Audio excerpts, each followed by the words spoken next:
Hello bachcho, let's start with the question.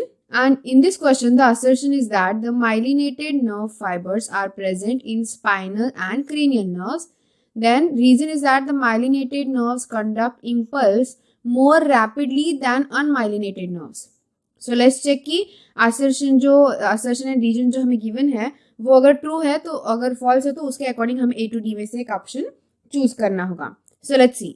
तो यहाँ पे first हम माइलिनेटेड नर्व फाइबर्स के बारे में जानते हैं.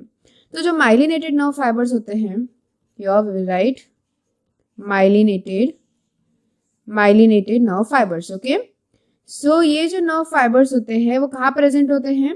They are present in the spinal cord, spinal nerves and cranial nerves.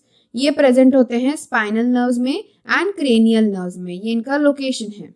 Okay, so this is the location of nerves. Other than that जो माइलिनेटेड फाइबर्स होते हैं उनके ऊपर होता है, they are enclosed by Schwann cells. तो Schwann sales होते हैं ना, उन श्वान सेल्स से ये क्या होते हैं? कवर्ड अप होते हैं. Okay, so that's why they are called myelinated, क्योंकि श्वान सेल जो होती है ना वो फॉर्म करती है एक myelin sheath. So this will form a myelin sheath around axon.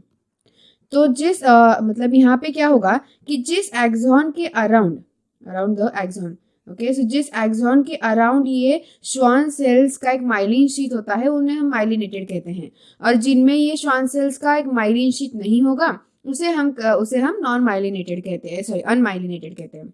Fine, सो इसे तो समझ में आ गया हमें माइलिनेटेड एंड अनमाइलिनेटेड में का डिफरेंस.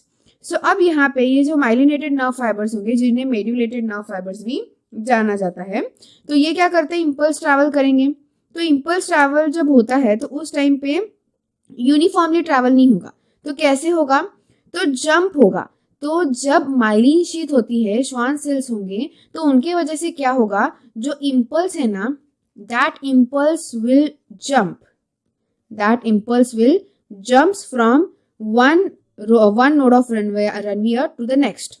सो ये क्या करेगा? जंप करेगा एक नोड ऑफ रनवियर से अनदर नोड ऑफ रनवियर पर डायरेक्टली. एंड किसके वजह से? दैट इज बिकॉज की माइलिन शीट प्रेजेंट है. सो माइलिन शीट का यही फायदा होता है कि माइलिन शीट होने की वजह से जो इम्पल्स ट्रांसमिशन होगा वो ऐसे डायरेक्टली जंप करेगा, एक से दूसरे पे जंप करेगा. तो जंपिंग की वजह से क्या होगा? ऑब्वियसली कि जो भी इम्पल्स है वो ज्यादा फास्टर ट्रैवल होगा. लेकिन इसी वे में अनमाइलिनेटेड में नहीं होगा. इसलिए अनमाइलिनेटेड में अगर हम कंपेयर करें तो ट्रांसमिशन जो होता है या फिर इम्पल्स ट्रांसमिशन जो होता है, कंडक्शन, वो बहुत स्लो होता है. तो फर्स्ट क्या कहा गया था? फर्स्ट तो लोकेशन जो गिवन था वो तो ट्रू था, but myelinated nerves conduct impulse more rapidly than unmyelinated. तो यहाँ पे कहा है कि ये भी ट्रू है, क्योंकि जो माइलिनेटेड होते हैं वो क्या करते हैं? डायरेक्ट इम्पल्स जंप होते हैं. तो इसलिए ये भी ट्रू है. बट जो रीजन है वो सही से असर्शन को जस्टिफाई नहीं कर रहा. दोनों स्टेटमेंट तो ट्रू है बट इररिलेटेड है. दैट्स व्हाई यहाँ पे हमारा आंसर आएगा option B, that both of these statements are correct, but जो reason है that is not correct explanation for assertion. So I hope you got the answer very well. Thank you and all the best.